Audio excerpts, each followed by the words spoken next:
Hello and welcome to the Captain's Table, ladies and gentlemen. My name is Paul Berserker01 Batman Shelley, your humble host and space bartender at the AstroPub, your space bar at the end of the galaxy. Sit back, relax, enjoy the show. We got a good one for you. This is the Captain's Table. The Captain's Table is where I bring people from the Star Citizen community to talk about the game, the news, the updates, maybe do some theory crafting, and so on and so forth. Just generally being discussing, hanging out and talking.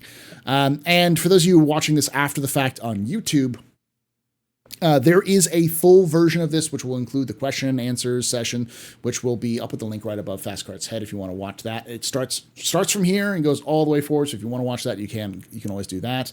And remember, if you're enjoying this, make sure you hit that subscribe button and like the video and comment down below for all those kind of all the kind of stuff, because it helps tell the algorithm that you like it, and then they'll tell the other people to come in and watch it who might like it, and helps spread the word. It helps out a lot, especially in this. I keep thinking about this person called algorithm. I can't wait to meet them one day. You can't. They're mythical. They're like a sacred internet god that you that sort of exists in the ether.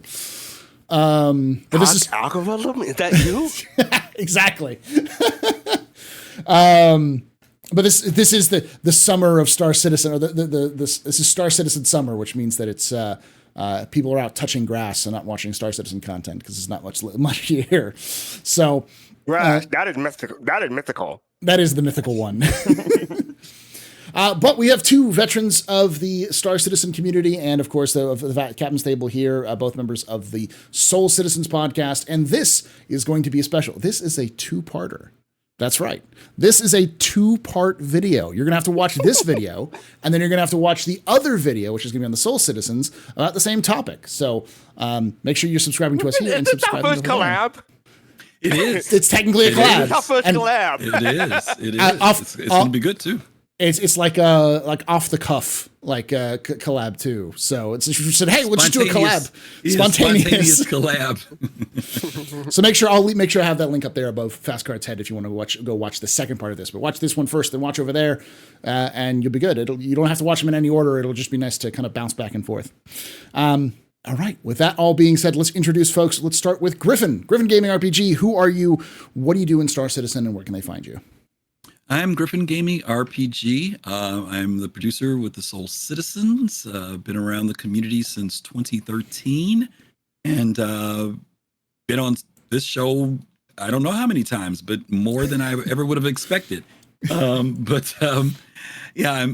produce the show SOLCitizens along with Soul Talk and Soul Voices, with a great community of people that are just family and very cool people to be backers of Star Citizen. And you can find us at SOLCitizens on any social media. That's SOL, not SOUL, SOL, Citizens with an S. And you can see our main show on Sundays at 8 p.m. Eastern. And we have two satellite shows, one hosted by Fastcart, which is on Thursdays at, Fastcart, 9 p.m. Eastern. 9 p.m. Eastern. And also Soul Voices, which we just ended at 3 p.m. Eastern time. It's us. It's me. Awesome. It's him. Part of Podcast Saturday. Yeah, it's Podsat Saturdays, where it's SOLCitizens podcast or Soul Voices, right? Or is it Soul Voices is a Podsat Saturday? Voices. Mm-hmm. Yeah, Voices, and then Captain's Table, and then we've got the Relay Station, which happens after this one as well. You can check them out as well. And then we have Mr. Blackdress himself, the ambassador to Star Citizen ambassador. Official Star Citizen ambassador. He doesn't believe that, but there's only two of them. It's him and Captain Richard. And I was there. I watched it. I watched the coronation chat. I was there. Mr. Fastcart, who are you? What do you do in Star Citizen, and where can they find you? Hello, I'm Fastcart, also known as FC. Welcome to another episode of Three Vote Guys. One is a school teacher, the second is a retired videographer, the third is a comedic genius whose genius has yet to be discovered. Three Vote Guys, live on twitch.tv. Check your local listening for time. And the sad thing is, with the current strike, we probably have a good chance of him being picked up. Oh. Yes, I'm part of SOLCitizens, also with Griffin. I host the Thursday Soul Talk at 9 p.m. Eastern. See, this is the reason why I couldn't be on SOLCitizens as a regular cast member. I don't have to deal with this. Griff has to deal with this on a regular basis. I don't. I truly do. Trust me. And dealing with it is not the word. Dealing is not the word. But yeah. I drive him to drink, just like most people. It's okay. Every time fastcart comes onto the show, he manages to get me demonetized somehow. And so, with that all being said, we're going to have a little bit more of a salty, spicy discussion here. The overall topic is about dreams versus reality of Star Citizen. Like I said, this is a two-parter. There's going to be here, and of course on SolCitizens is going to have the same kind of idea. Because of this is an ongoing idea where Star Citizen has been around for over 10 years now. And when Star Citizen was originally announced, it was an idea. It was literally just a dream. It was ideas on paper. They had some stuff done, but most of it wasn't in any shape or form finalized or realized. Now we're heading into the 11th year of Star Citizen's development. A lot is done. They're kind of coming down to the last little bits of the last 2 or 3 pillars they need to do before the game enters more complete state, more of a beta state. So the question becomes now, Star Citizen's, like, how much of the dream of Star Citizen is realized, will come to pass, and of course is impossible. So before we get to all of that, I want to say I'm going to ask this question. I'll start with you, Fastcard, on this one. Because there's been a lot of people seeing things like Starfield's coming out, other games coming out, there's, space-based. Starfield being probably the latest one, where they're like, oh, Star Citizen's dead. There's no way Star Citizen's going forward. So I'm going to ask you this, Fastcard. Is the dream dead? Is Star Citizen dead? Quick answer is no. Long answer is no. No, it's not. No, I don't think the dream is dead. I mean, like, I didn't back in 2012, but I saw the video for the Kickstarter in 2012, and we don't have the Bengal carrier. We don't have access to the Bengal carrier. It is in games. We've seen it during Invictus Week. But we don't. I mean, so we don't have access to the Bengal carrier, but we know it's there. But everything else we've seen in that trailer, I mean, I'm not quite for the two. It's not just for the Star Citizen, obviously. But everything else we've seen in that trailer, I think we pretty much have, don't we? As far as I can tell, as far as I can remember. I don't think there's anything in the trailer that we're still missing other than the single player campaign. Mm-hmm. So I don't believe Star Citizen is dead. But I do want to address one thing. Like, Griffin is constantly saying that people are stealing our ideas. You just gave Paul our idea, so this is your fault. No, we're collaborating. We're collaborating. But to that point, I had wanted to, we try to balance out when we have guests on. Yeah. And I had thought about asking Paul to come on the show. Said, we've been tapping on him a lot, blah, blah, blah, blah. But then when we started talking about the show today, I'm like, dude, I really wish I went on ahead and asked you to come on. And Paul's like, oh, sure, I'll come on. So I know he runs his own show too during that time. So I don't like pulling people when I know they're running their shows at our time. Yeah, but then he was down for the idea. And I'm like, well, dude, let's carry it over into 2 shows because it's a big conversation. And we literally just left our afternoon show talking about this already. So I'm excited. Conversation after the fact, right? I'm excited to see what Paul's community is going to say about this subject. Now, just so you know, guys, Paul's going with dreams in reality, and that's cool. We're doing vision, dreams, and reality, but he is actually doing visions because he's talking about where this started. So we are carrying this through. So we definitely want to hear what you guys think about it, as well as what we're going to be doing tomorrow. So excited about it. As far as my answer goes, no, the Star Citizen is not dead in my opinion. Okay, Griffin, your thoughts? Is Star Citizen dying? With Starfield coming out, is the end nigh? Should I be roaming around with those signs and a bell? Yeah, I mean, you hear people say 2 things. Some people say you can't compare them. Some people say you can compare them. I think there are comparisons, but they're not based upon MMO versus standalone RPG. I think there's some things that exist within. Why does this keep happening? When No Man's Sky came out, it was going to be the Star Citizen killer. I even remember one of those freaking Call of Duty games when they showed they were in space. People were saying that was going to be Star Citizen killer. So you know what I mean? Infinite Warfare. I remember that. These terms keep coming up with those things that are going to kill Star Citizen, and ultimately, those games exist, and Star Citizen continues to exist. So I don't see it as being dead. I financially we've seen it grow. Numerically, we've seen it grow. So I don't see the evidence of it dying or being dead yet. I don't see it yet.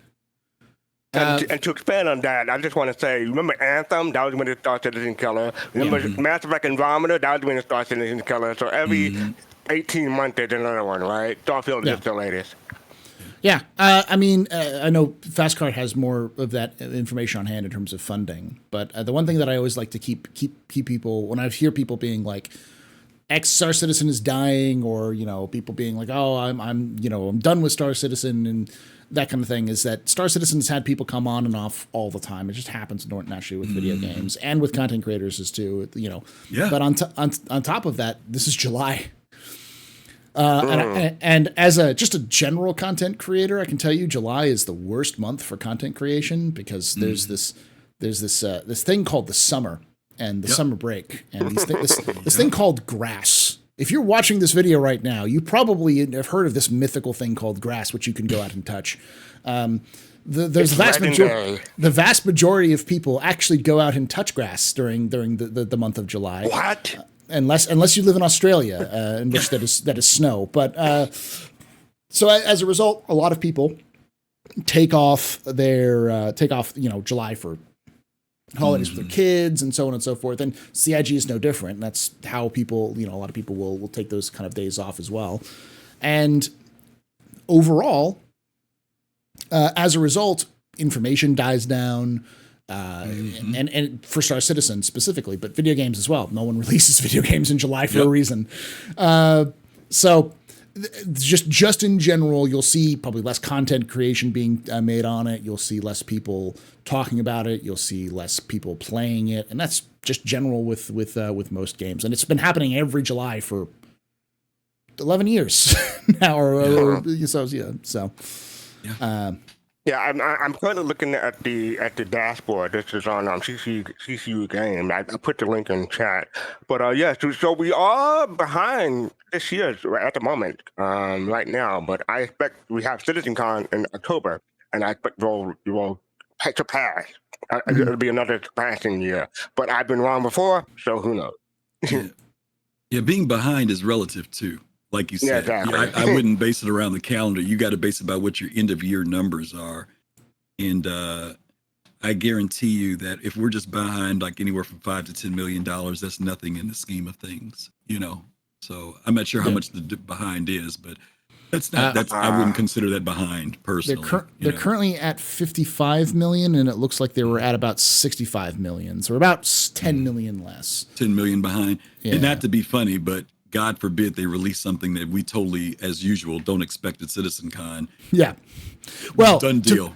To put this in context, we are about 20 million ahead from where they were in 2021. Okay. So 2020. So like there was 80. They made 86 million in 2021, and last year they made almost 120 million. So there's. There's a big jump between the last couple of years. So, And I'm saying between CitizenCon and IAE, no big deal. Yeah, guarantee you no big deal. But yeah, and I mean it's a legitimate question. I know why people get caught up in that when they see some content goes down, but it's also you got to keep in context CIG is going to CitizenCon for live for this first year in a long time. So there's a lot of information that they will not release. August will be better, but it's not going to be that much better in terms of information.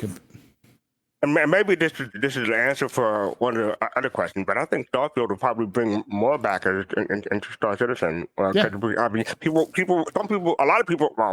some people will probably pay Starfield for a month and then look for the next face game fix, and they can come to Star Citizen if they haven't tried Star Citizen before. So I think a month after Starfield release would be a great time to have a free fly again. Yeah, in my opinion. I think that's about right when the CitizenCon free flight happens, because it's releasing in September, I think. So, yeah. All right. Now let's kind of go on to the next question. I'll start with you on this one, Griffin. Is Star Citizen too ambitious? Is Star Citizen in a situation where like some of the stuff they're doing is just not possible? In your opinion? Now not possible. I'm not, with my limited computer knowledge and experience, to say if something's not possible. There are plenty of things in technology that quite often people have thought is not possible, but eventually somebody gets over the hurdle and creates it or makes it happen. Same thing happens with the film industry. You know, some films don't get made until technology reaches a certain point, and then they're able to accomplish it. We just had this conversation too a few minutes ago. Is it too ambitious? We've wrestled with this conversation in our group before, and my answer to that is I feel that unfortunately gamers over time, because of the gaming industry, have forgotten what it means to have an ambitious game. I think that we've gotten used to games that have not been what we call, and I'm using these in the literal sense of the word, groundbreaking, transformative, changing the way we play. Those terms have been used quite often. And then backers get a game that they think is going to be the next level, next generation, only to find out it is a rehash of something that has been around before. Or maybe it's just a newer version of it. But I'm talking about changing the way we play games. The example, Paul, I used of this was Star Wars Galaxies. When that game came out, it literally changed the way gaming was for me. There were other MMOs out before that, no question about that. But if you play Star Wars Galaxies, it was broken as all get out. It was horrible, but it was an amazing game, and it changed the way gaming was.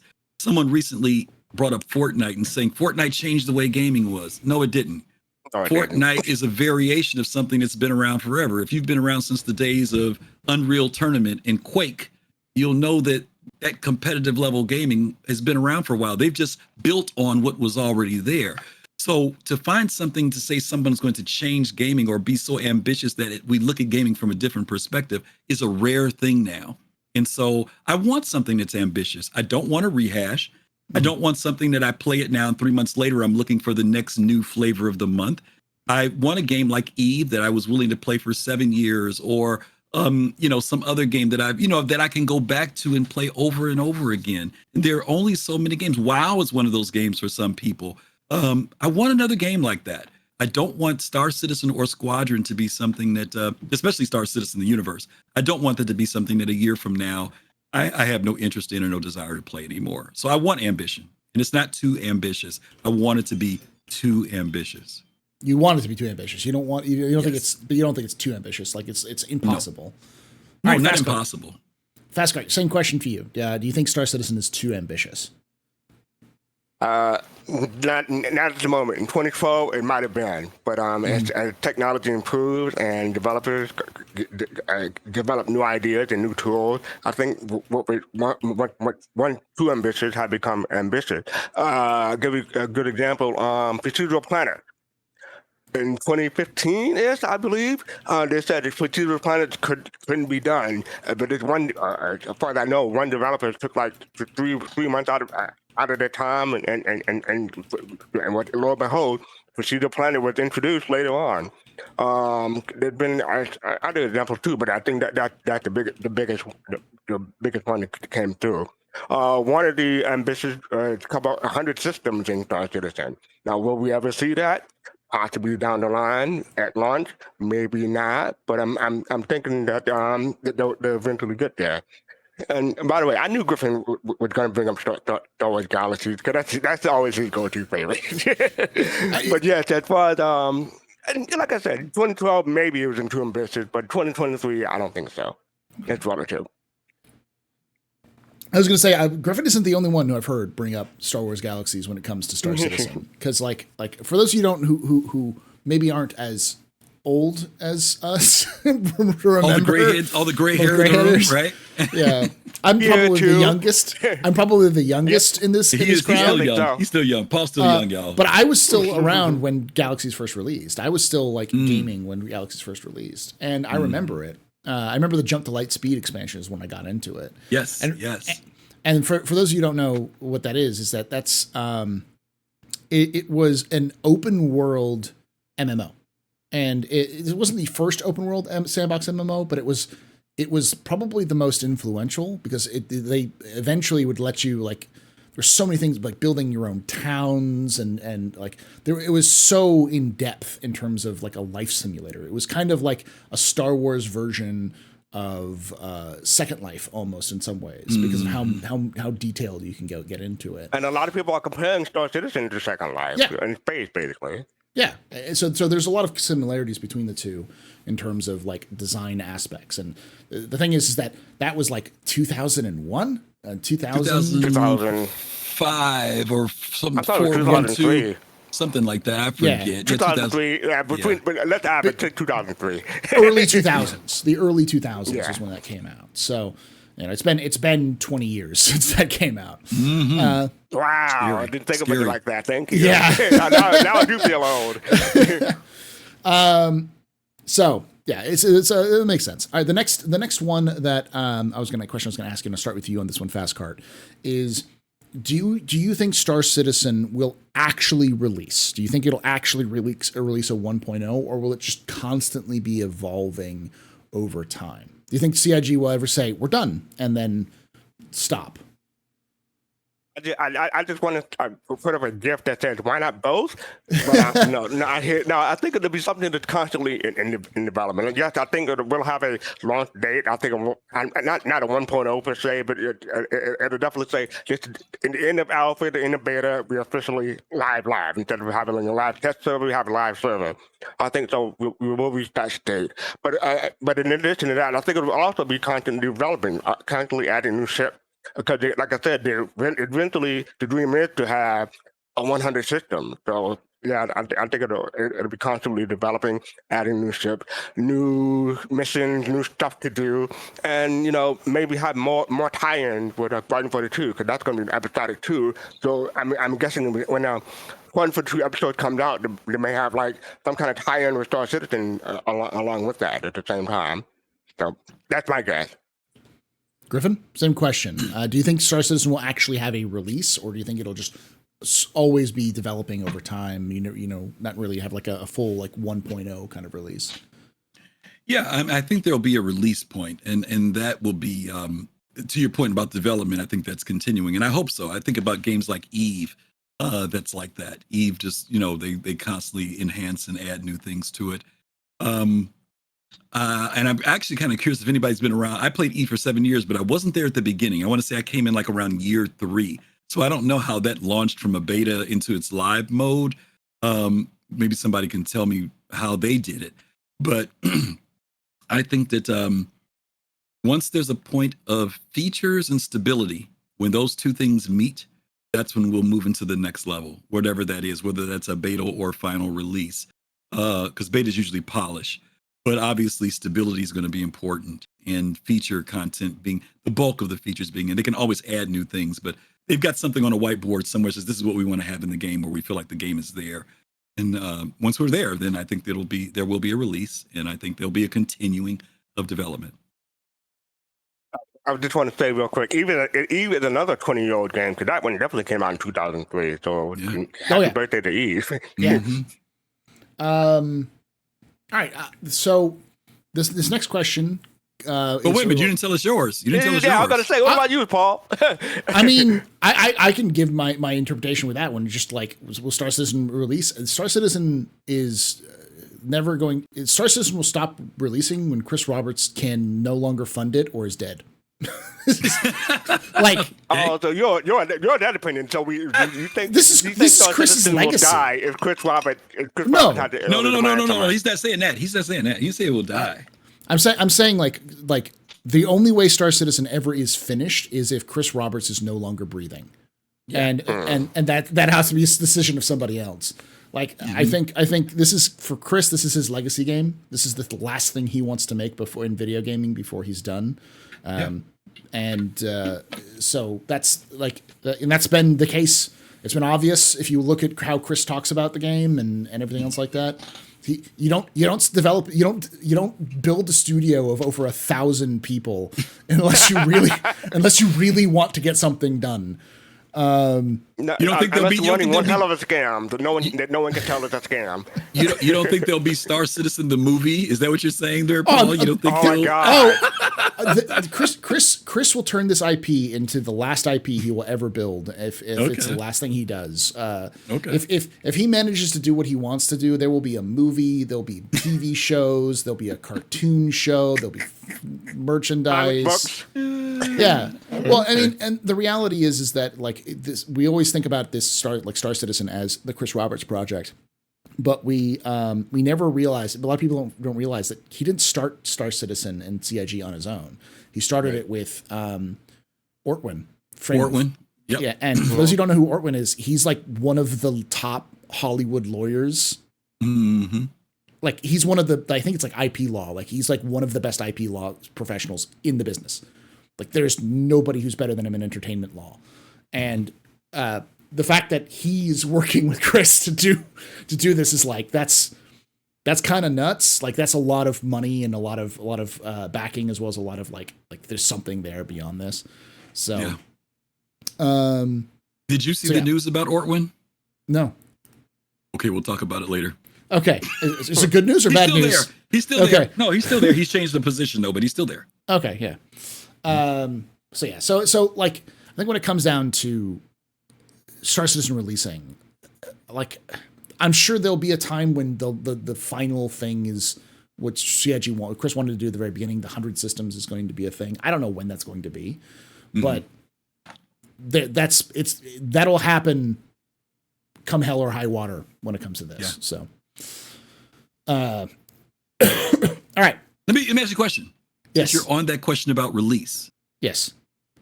This is our opinions, gang.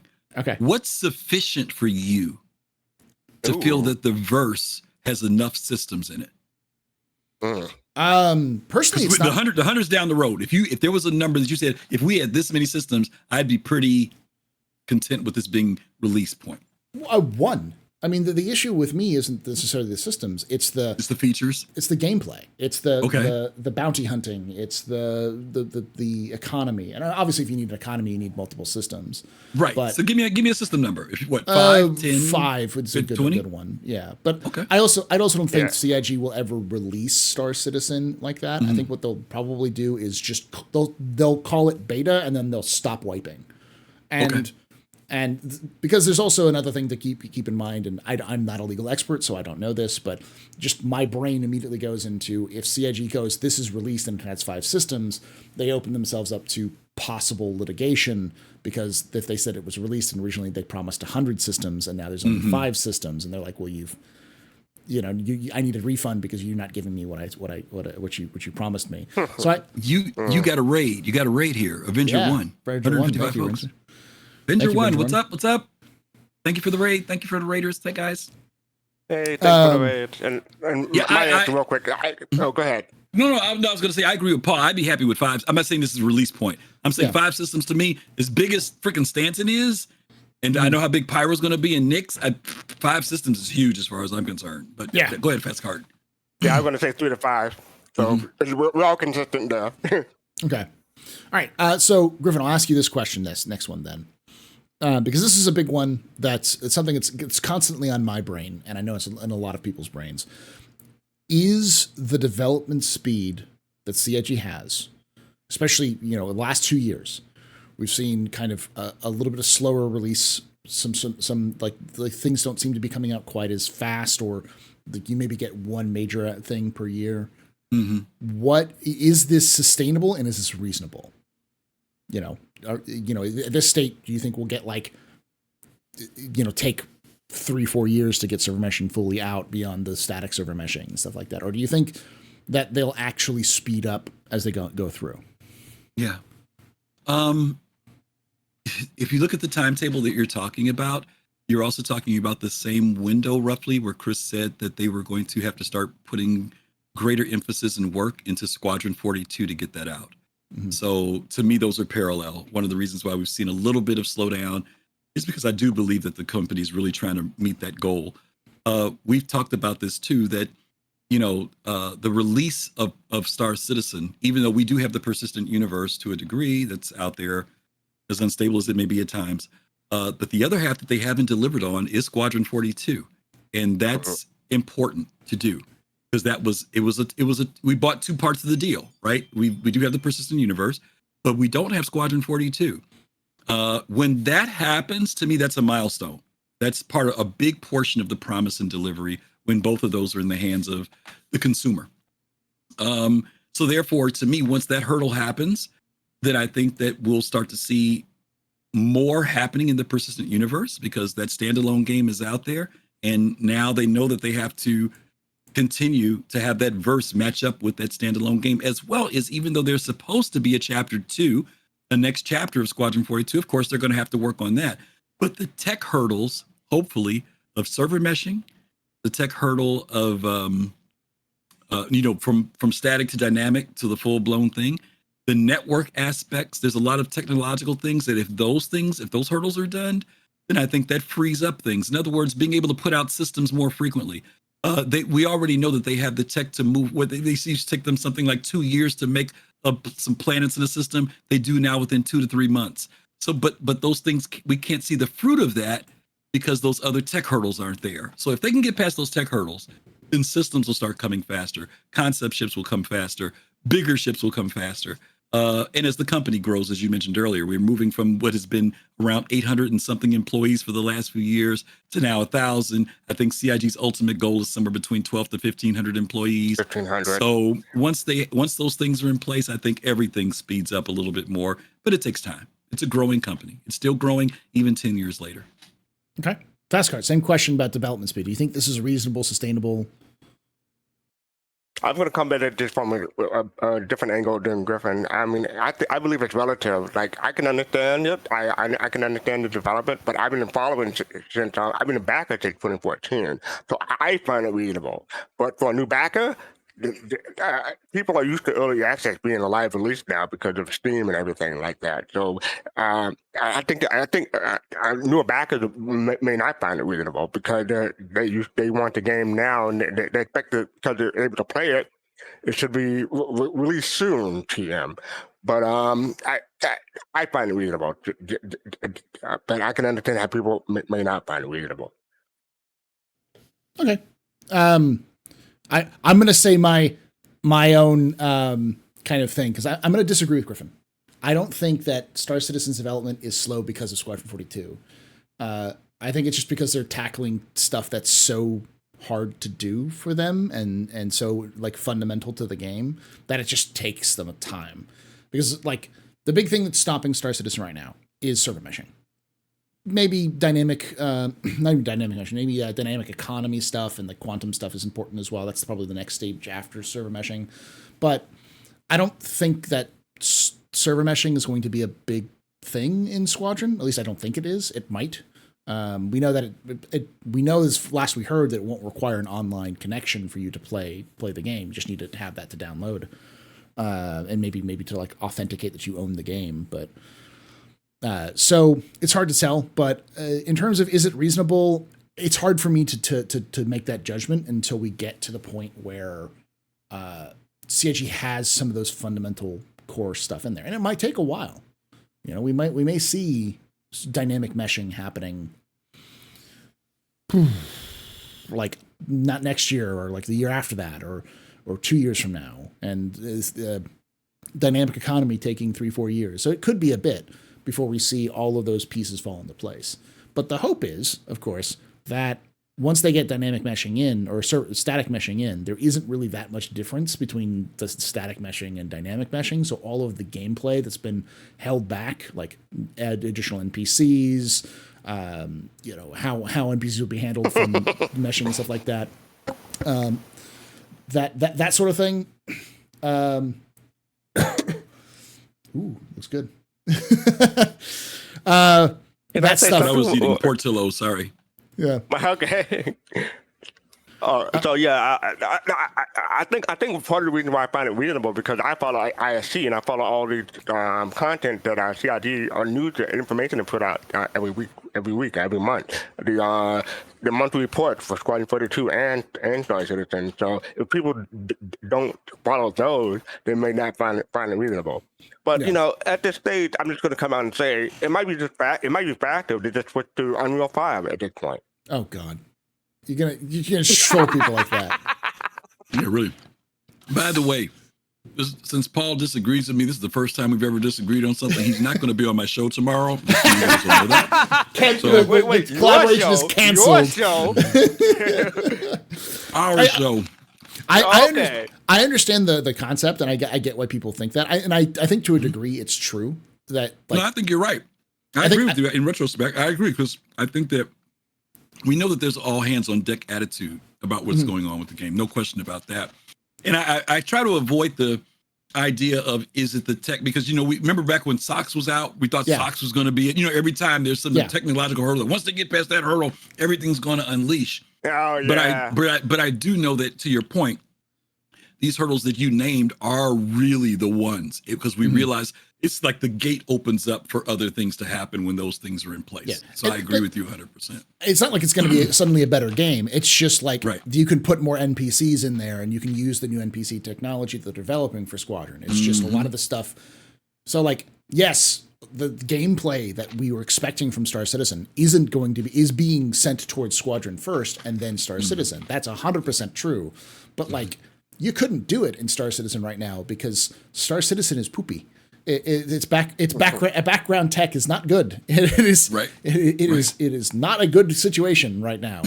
And so they need to get that handled and that improved before they can start doing that, and which is, you know, why they need to get that done first. So I have a quick question. Do you think that the development would go faster if they just had ChatGPT code for them at this point? Sure, but it's stupider now.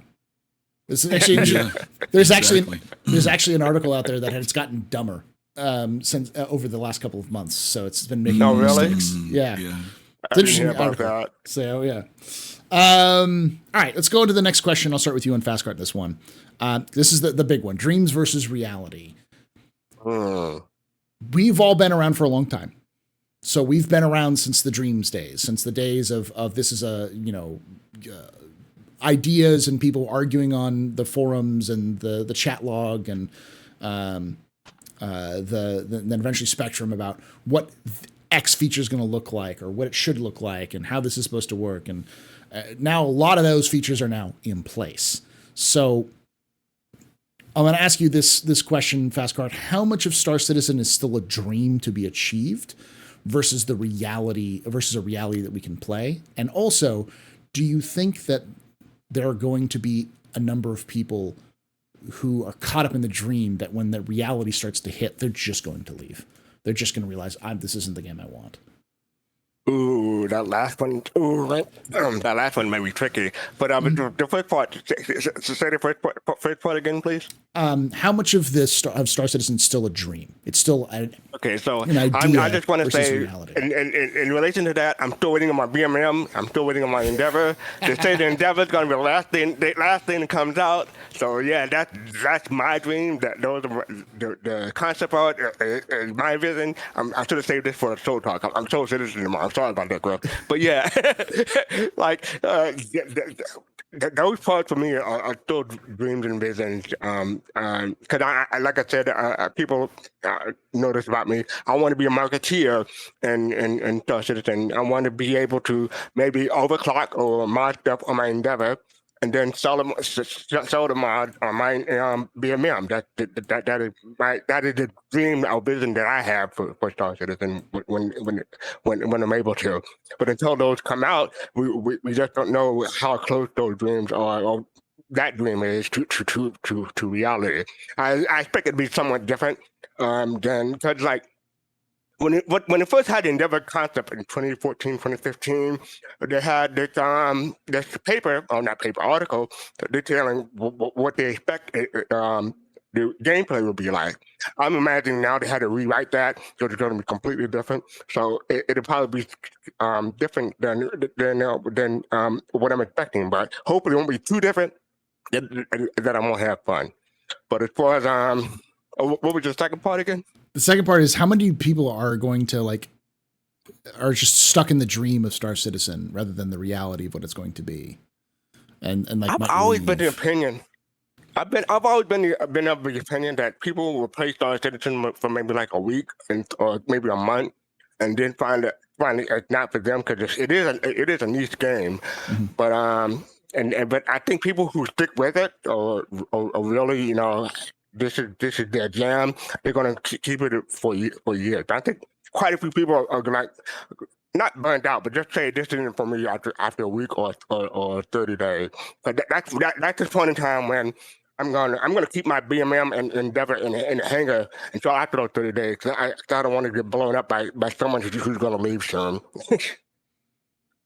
Okay, Griffin, your thoughts. First of all, do you think how much of Star Citizen is still a dream versus how much is it's actually a reality?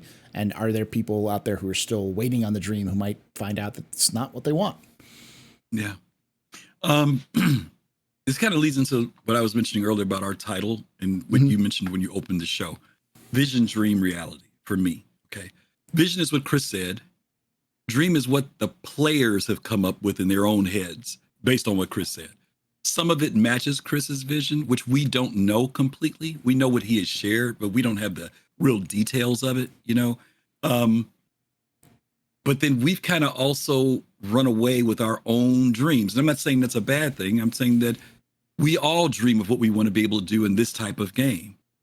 If we're not careful, we've manufactured goals and things in this game that have nothing to do with CIG. Mm-hmm. We've created the monster ourselves, which could possibly set us up for when the reality comes, we get disappointed. On our flyer for tomorrow, I use the Carrack as an example. Remember when we first heard about the Carrack? Yep. Then we got the concept art for it, and it was this lean, mean, machine, had a spiral staircase inside of it and all that. What did we get? We got a big chubby ship with no staircase, and people were like, that's not what I. But then once the reality set in and people saw what it could do and was like, they were like, okay, it ain't so bad. It's starting to rub off on me, right? People did change a little bit. In the conversation we were having earlier, I use this as an example. I'm going to try to say it as short as I can. You'll remember when Star Wars first came out, right? 1977, original version. It comes out. And if you remember, George Lucas shot a lot of scenes, but there was some stuff he didn't put into the movie because it didn't reach what he saw as a filmmaker. And so 20 years later, he comes up with, the technology's here. I'm going to put out this new version of it, and I'm going to include the stuff that I originally wanted to put in that I couldn't put in. Some people were excited about that. Other people railed against it.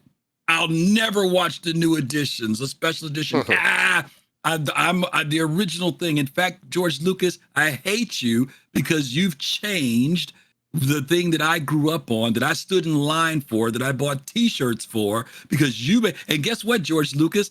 I put money. I paid for this sucker. I bought all the discs and I bought all the stuff, but the VHS, right? But guess what? It was freaking George Lucas's vision. It was his story. And ultimately, it was his thing. There's even a documentary called The People versus George Lucas, right? Yeah. Okay. Because we, as consumers, as people invested, for lack of a better term, as supporters, we embraced it. And all of a sudden, Star Wars became our thing, not George Lucas's thing. And my fear is that with Star Citizen, sometimes we get into that same mode that I've backed it, I've put this much time in, I've been on Spectrum, whatever, and we subconsciously make Star Citizen our thing and forget that it's Chris Roberts' thing. And Chris Roberts, just like George Lucas, invited us to go on the ride. And the question is, do we want to stay on the bus with him, right? Do we want to stay on the train with him? So I think that, yes, there will be some people, to Fastcart's point, that when this is all said and done, whatever they put in their head, if they can't accomplish it, they may walk away from Star Citizen. Even after spending a lot of money and time, they may say, this isn't for me. There are going to be other people who will find ways to adapt, even if it's not what they thought it was going to be, just like we did with the carrot. And then there are going to be other people that are going to be totally ecstatic and excited about what Chris comes up with. And they're going to be more than happy to be in the world. So that's my... I just want to point out something that Kavion says. He says, Chris Roberts versus the people. Yeah, I can see that movie being in the making right now. I can already see the thumbnails of the YouTube video. Thank you, right? Like that, you know? Yeah. This has always been my deep fear, because for me, who's somebody who follows Star Citizen as closely as I do, and I think all three of us follow Star Citizen probably closer than a normal sane person should. Yeah. We've luckily been able to talk with developers and get to know some of the people who work on the game and understand more about how CIG produces things, how they work. And I know all three of us know people who were fans who eventually went to go work for CIG. People like Jake and I know the pilot recently. Knight Rider. Knight Rider. Yeah. So there's a lot of people Proxys.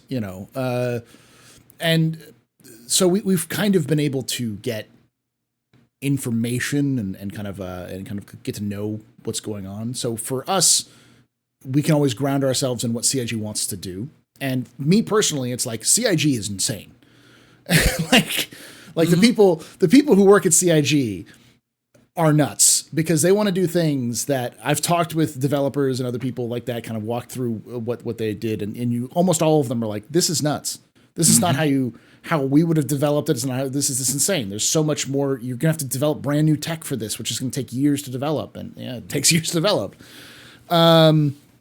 But at the same time, there's always like for us, we see that.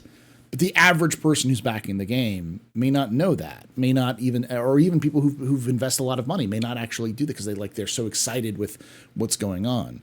And I know a lot of people say, oh, well, the marketing is deceiving. It's like they've been doing this since before they had a marketing budget. Like, people have been talking about this sort of thing. Yep.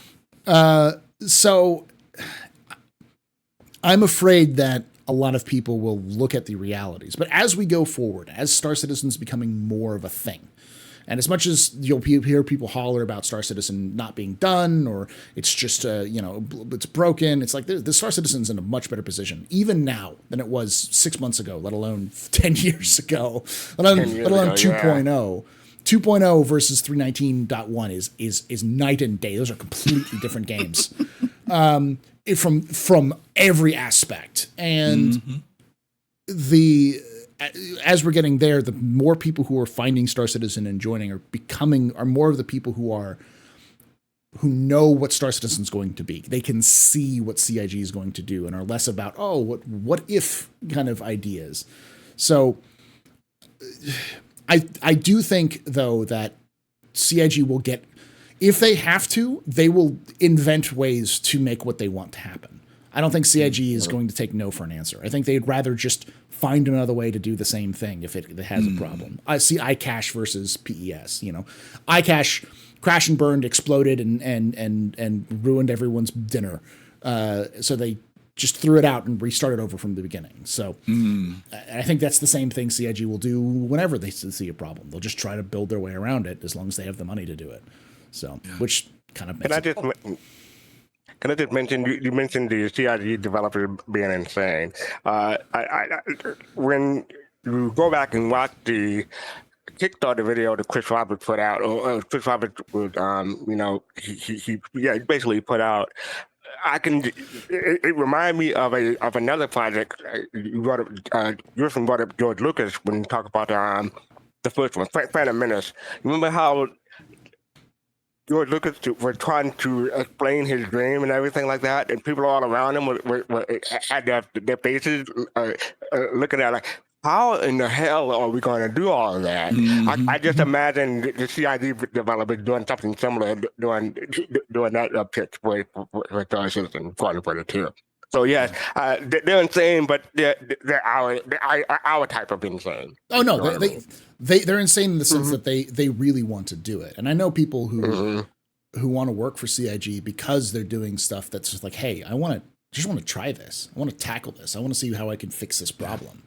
This goes back to your original question about ambition, right? Yeah. When you talked about being too ambitious, I mean, some people may call it that, but that's what ambition is, right? It's going beyond what, is the norm, that's been produced. And the industry has been producing games and good games, fun games, but to be ambitious enough to say, we're going to take on something that we don't see in gaming, something that's entirely different. And yeah, it's going to be some tech we know we can do. There's some tech that we in theory think we can do. And there may be some things that we just can't do yet. But you're right. That's not if you're trying to build a business on some type of surety, you got to be nuts, right? Yeah. To do that, that you're right. Yeah. And I do want to point this out because I think a lot of people assume that ambition means good. There's going to be people who won't play Star Citizen. Like, Star Citizen isn't going to be the best game in the universe. It's going to be a game that Chris Roberts wants to make it, and a lot of us will enjoy playing it as well. Just because it's ambitious doesn't mean it's going to be revolutionary and change how everything works. It's just like, let alone look at the systems that they're developing and how they're working on it. It's interesting, intriguing, and it's changing, or it's challenging what is done in video games today. But it doesn't mean that suddenly everyone's going to make a Star Citizen. Because I'm going to push back a little bit on that, because I'm thinking it has been revolutionary in a sense, because in 2012, how many space games did you know was coming out back then compared to now? So and he's already changed the industry in that aspect, in my opinion. I agree. I mean, like, without Star Citizen, we wouldn't have had Elite Dangerous. Without Elite Dangerous and Star Citizen, we wouldn't have had No Man's Sky. We wouldn't have had the X series being rebooted. We wouldn't have had.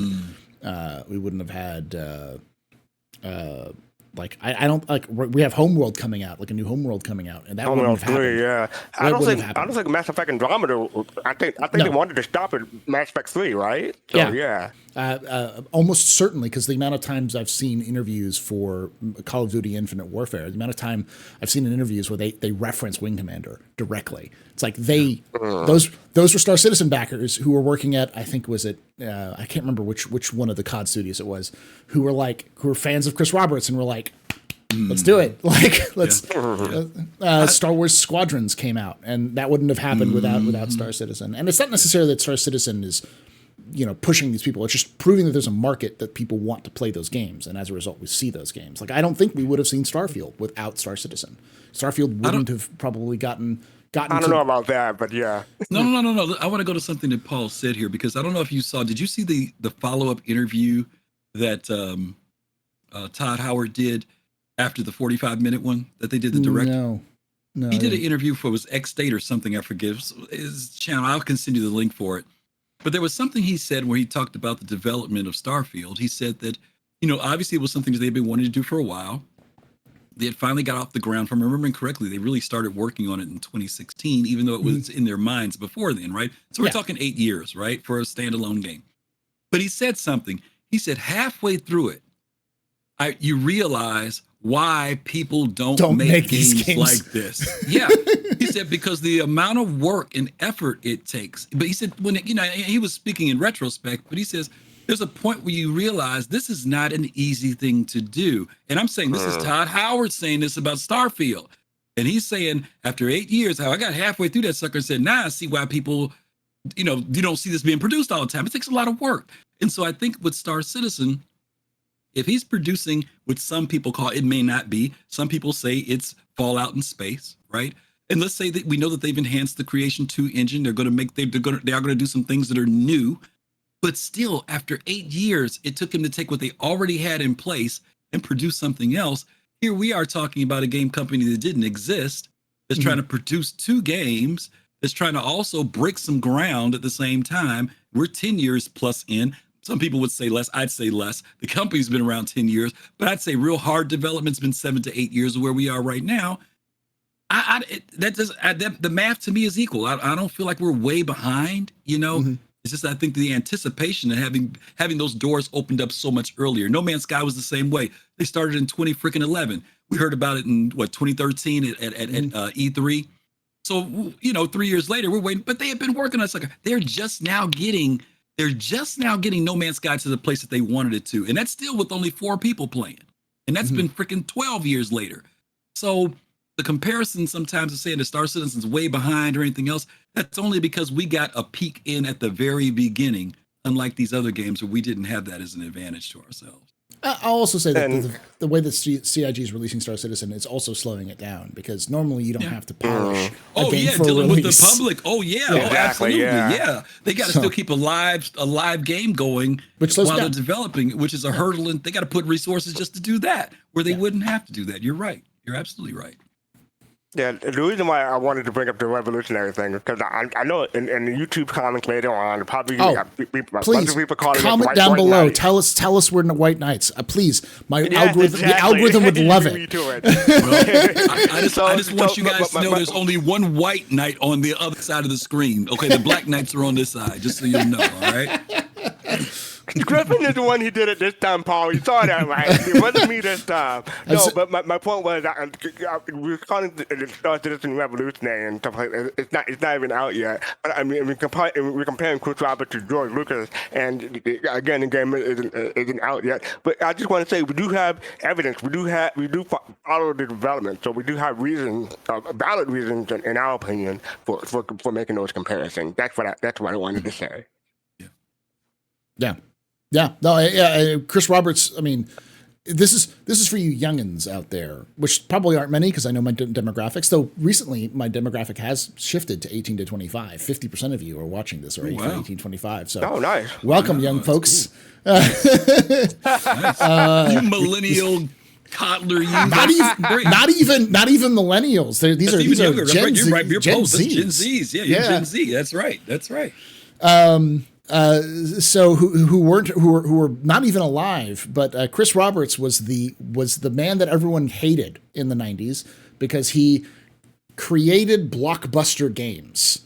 Like Wing Commander was the first game that was considered a blockbuster game, that were like they sold just he was young. Stupid amounts of money. He was in his early 20s, I want to say. He was in his 20s. He was in his 20s. Yes. Yeah, like late teens, early 20s when he did that.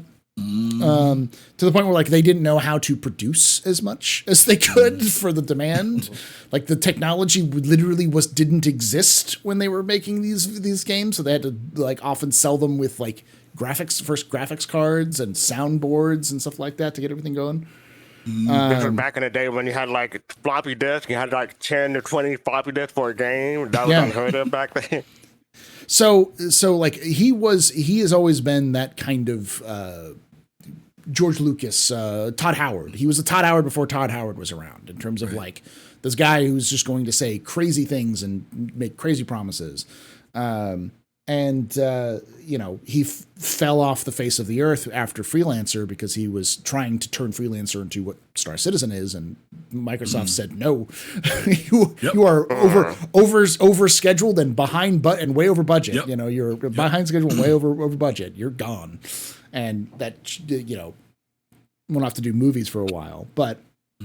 Chris Roberts over budget and behind schedule? No.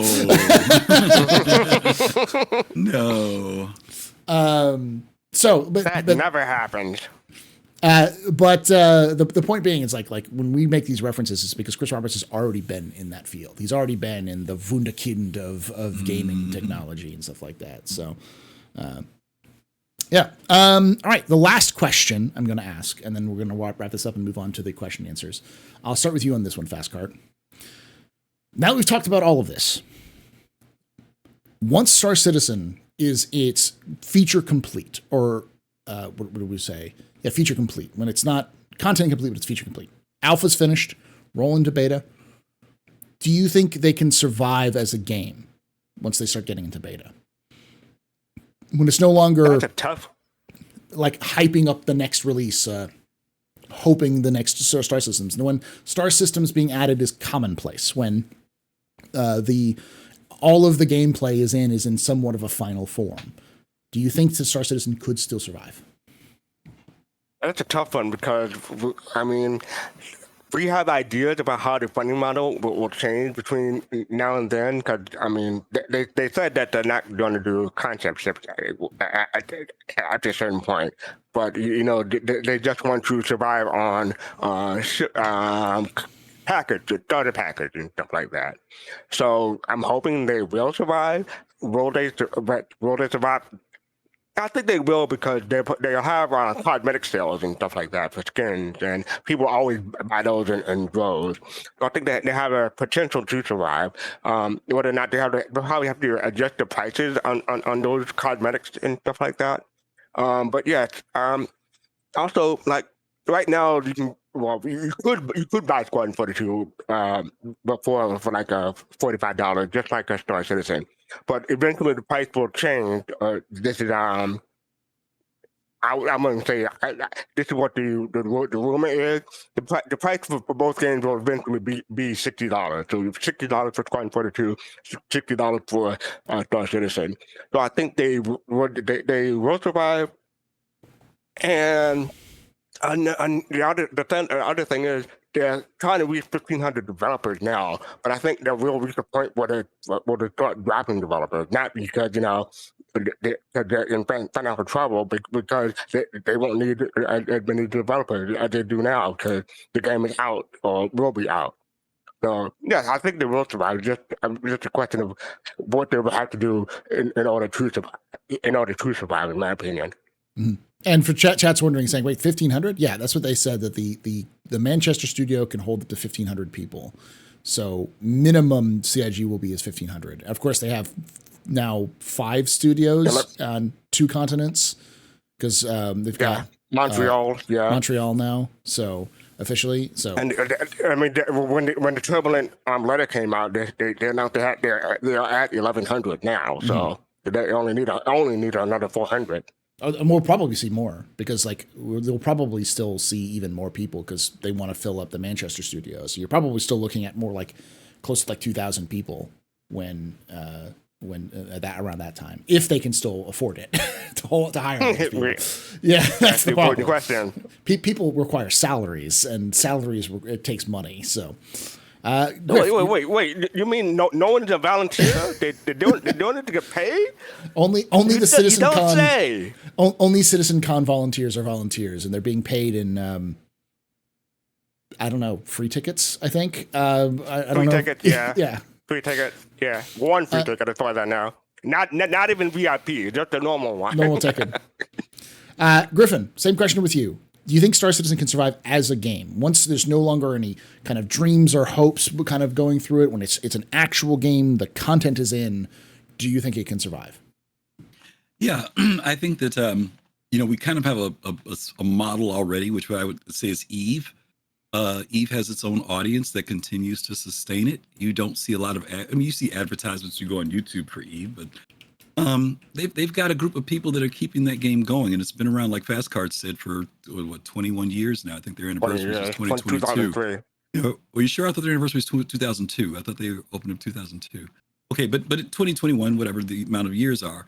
To your Paul, to your point earlier, you talked about this IP, which can obviously expand beyond the persistent universe in Squadron 42.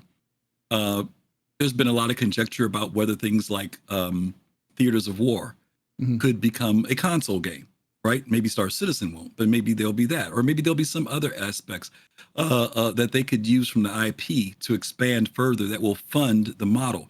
Fastcart tossed out the number of $60, but we were just joking around recently that Starfield is coming out at $70. You know, when this came out, we were talking $49.95 back in the day. So what'll be the final price for Star Citizen or Squadron 42? We don't know, but I know it's not going to be $49.95. I can tell you that.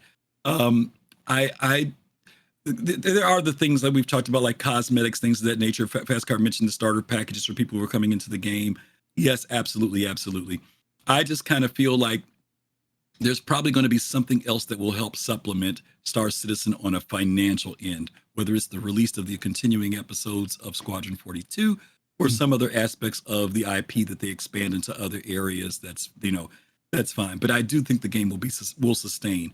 And my thought is I hope Star Citizen's around just like Eve, 20 years. It's something that's there that we can come back to and play, that they'll put out from time to time. There'll be a big release that comes out.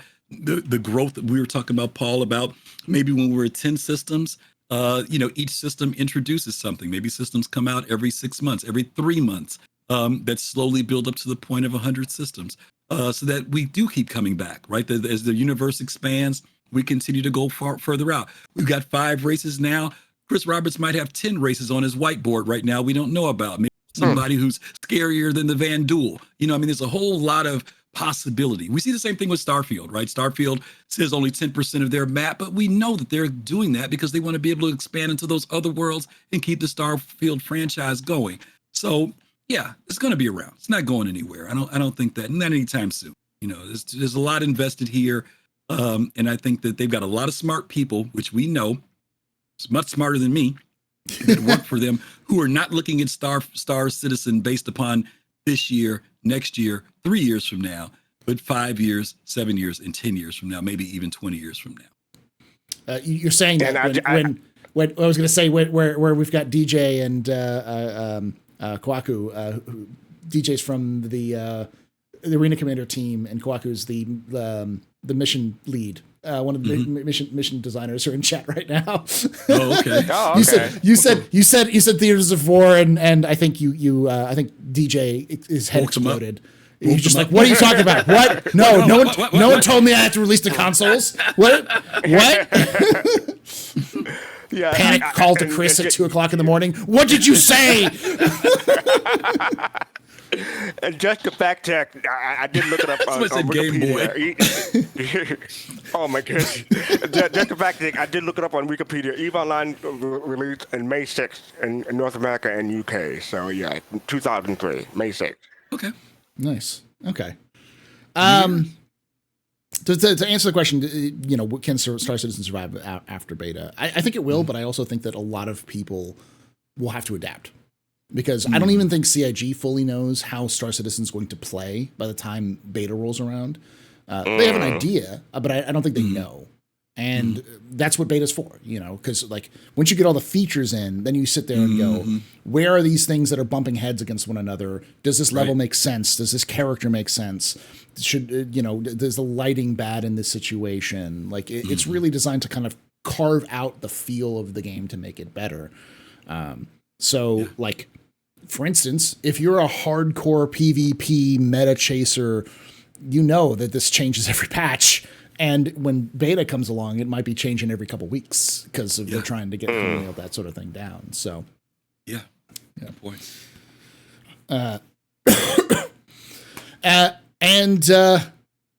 Yes. Thank you all for joining us for this I was wondering if you're looking at the clock. I was wondering if you're looking at the clock to determine whether should I cut it off now. Almost exactly in an hour. So we'll be about that. We're not going anywhere if you're watching this live, and of course, if you're watching the VOD after the fact. But if you are watching this video, this is part 1 of a 2-part collaboration with SOLCitizens, which they'll be going live tomorrow. What's the time that it's happening tomorrow? 9 p.m. Eastern. 8 p.m. Eastern.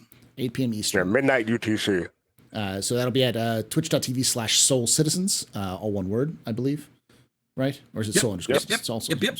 I put the link in chat. And so we'll be talking about that as well there. And of course, if you're watching this after the fact from the recording, right above Fastcart's head will be the link to the full VOD if you want to listen to all of the questions and answers. And of course, we have a podcast version that goes out for Spotify, Apple Podcasts, Google Podcasts that you can be listening to as well. Just looking for the AstroPub podcast and you'll find it. Thank you all for watching. Thank you for hanging out. Thank you to Fastcart and GriffingamingRPG for coming on and talking to us this week. And like I say every time, hope to see you someday in the black.